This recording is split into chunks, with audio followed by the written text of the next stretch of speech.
idea was not to select so-called excellent students. The idea was to have motivated students and offer them a context in which they can excel.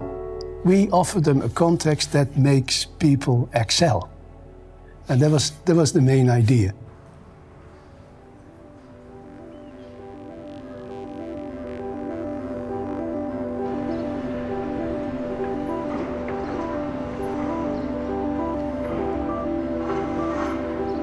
I think it was a very short time between the moment that the university got the property and then started either breaking down or building up or renovating or the entire campus complex. So there were hundreds and hundreds of builders from every walk of life doing loads of odd things, from building real room community that we have now, and the educational buildings and the staff buildings, and the terrain and the idea behind the terrain. And we started, I think, with a little above 100 people, 100 students, of which 12 bedrooms were missing. We had more students than bedrooms. So 12 students had a military pass and slept at the military base next door. If you see the pictures, it was real muddy. There were wooden planks on the mud for the students to get into their housing, and it was really sandy, muddy everywhere. There were no streets built, so it was good to see all these students with their suitcases walking along those wooden planks to their housing. But it was brand new housing. And it was a kind of team building period as well. There were lots of unknowns, insecure environment, you may say, and insecure for everyone, because we didn't know where we were heading, since it was such a new initiative. A small number of students, I think there were about 150 or so at the time. Very enthusiastic, working very hard then, and I think probably because there was this feeling of insecurity, so everybody had to participate in building up the institution. There was no handbook at all. So that's what I tell the students now, even 20 years later, you guys made the handbook. Every little stupid rule was designed and as a result of. So it's really like the Lord of the Flies from an island with no rules. You made them all from day one. People enjoyed climbing all kinds of cranes or the chimney stacks or whatnot. They would run across slide from it. So it was really wild. So there was a lot of during the day there was staff everywhere, and then suddenly we all left. And then this was now our house, our playfield. So the students were building then their community, and that they did a great job. So they have to find out everything. So there was a Halloween party, there was a drama committee, there was a play, and the construction work was still continuing. But I think that there was fun for the students as well to build that community. Many faculty members, many deans were afraid that we would get the better students and that they would lose the better students. But the only thing I wanted to prove is that I'm a sociologist, you know. I wanted to prove that context, the organizational context, is a very decisive factor in study success. If I'm a student and sit in a class with another 300 students, then I never ask a question. I'm never asked to write a paper, because then the teacher has to check on 300 papers. But in a class of 20, 25 students, you have discussions, and discussions among students, discussion with teachers, and you're asked to write many papers and get feedback on the papers, and that's how learning proceeds.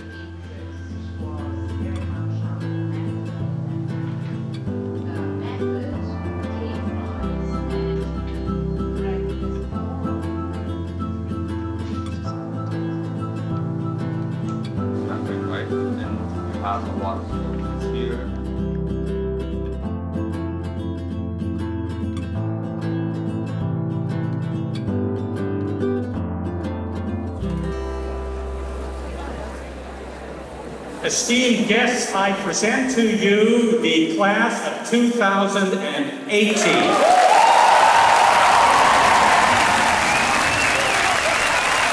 Graduation was a very special moment. For me, it was the first time that my parents visited me here in the Netherlands, so it was very special to have them over for the first time, seeing where I studied all these 3 years, where I lived. But it's always a big step in your life, you know, to graduate university with a bachelor's degree and all of that. So it was nice to also share that moment with my family and just end this very important part of my life and, you know, be ready for the next big part. As an international student coming to UCU, it was a very different culture to adapt to. People were very tall. I didn't speak the language, and just first time living alone all by myself. So I thought I was gonna have a hard time adjusting to life here, but it was actually the complete opposite. Like on the second, third week, I was already feeling at home, and yeah, I was always able to call UCU my home for 3 years. I think my life right now after UCU will hopefully be a master's program in neuroscience, and then after that depends on what I want to do. If I want to go into research, I'll probably go for a PhD, or if I want to jump into more of a company sort of like career, then I'll probably just with a master's try to join the workforce. I really remember it as a very fun time, very good time.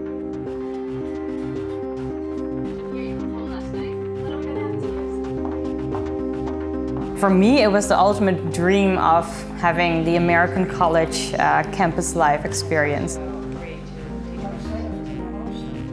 For me, UCU brought me a lot of fun and love, but at the same time, it's a very competitive environment, and everyone is smart, and everyone wants the best, and everyone wants to change the world, which was not always easy. I love the fact that it was international, interdisciplinary, and really the sense of belonging to a community. I think that was very important to me, and I still notice that now. Like at UCF, we work with 2 other UCU alumni, but even when you go abroad, you always feel the immediate connection.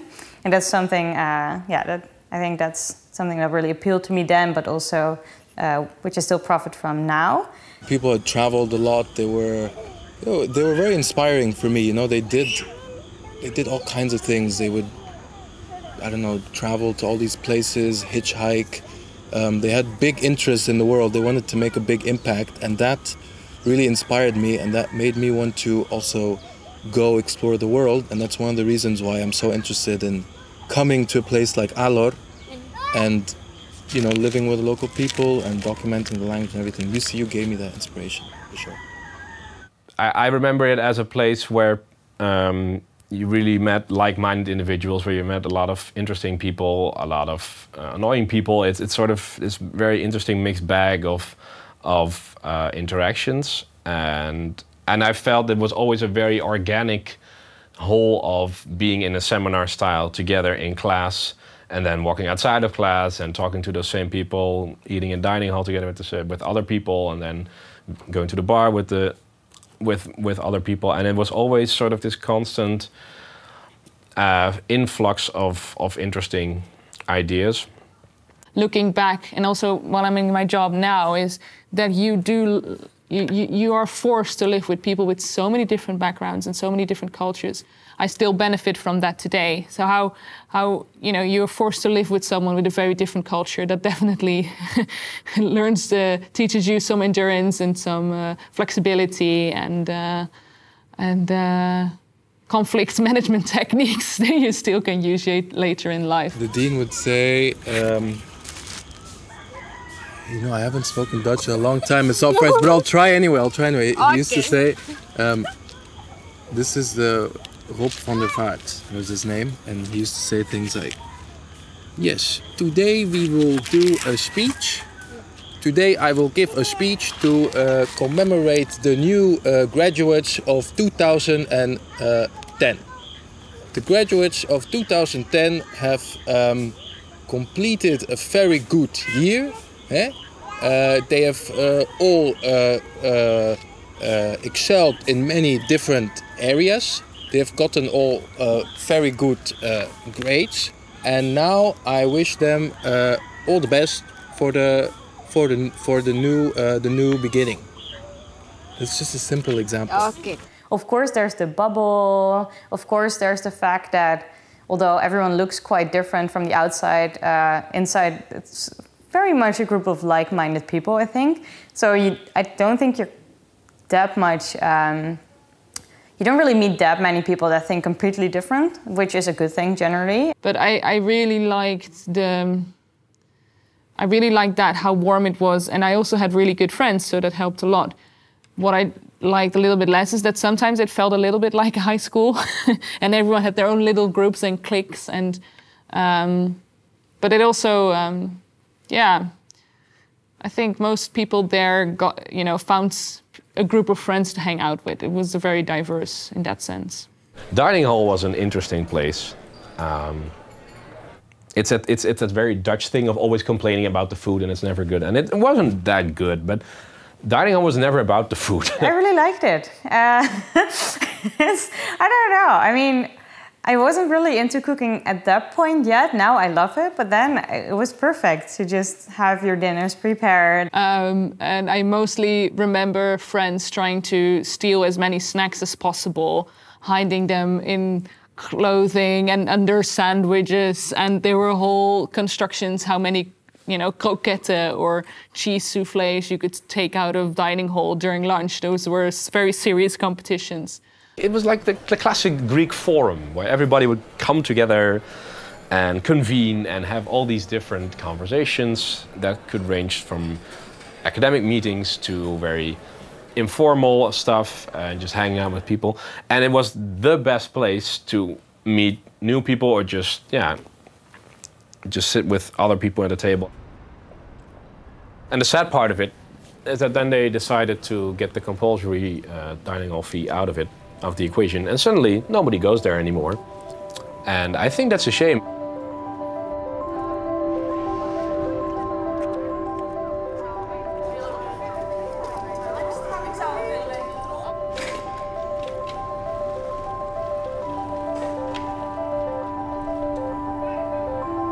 I think also in the first years, and those were great pioneering years, but it was really a lot of attention in the first 10 years or so. It was just getting the college up and running, making sure that things, were functioning, making sure that enough master's programs were willing to receive our students, making sure that we had good coordination of getting the instructors in to teach the courses that needed to be taught.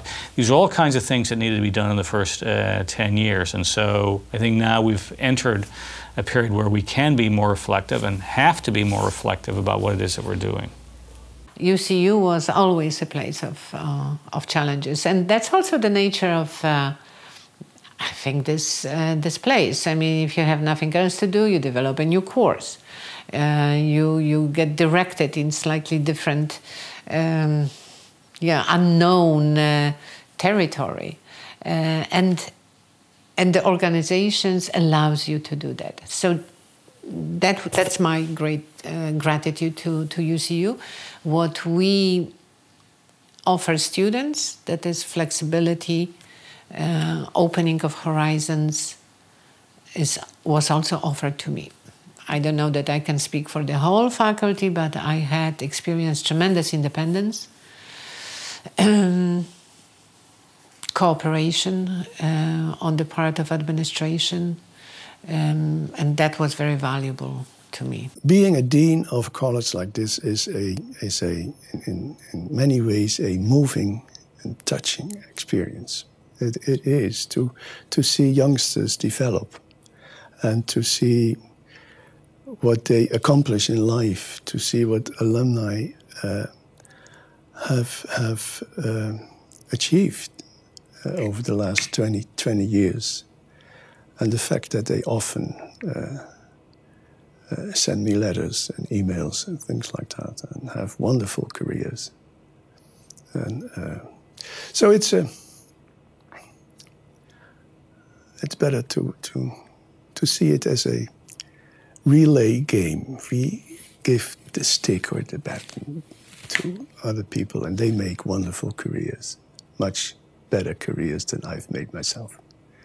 And that's a joy. This is a place of discovery and exploration. What are the kinds of things that you're interested in? What are the kinds of things that you can learn? And giving people at least a few years to explore that. That's what I think, that's the kind of community that I think we are, and I think that's the kind of community that we can stand for. I would hope additionally, but that's something that's also, is that this is, you know, that having gone through this exploration and discovery, that you also find ways of learning to care about the world outside of you and outside of UCU. Sama-sama lah,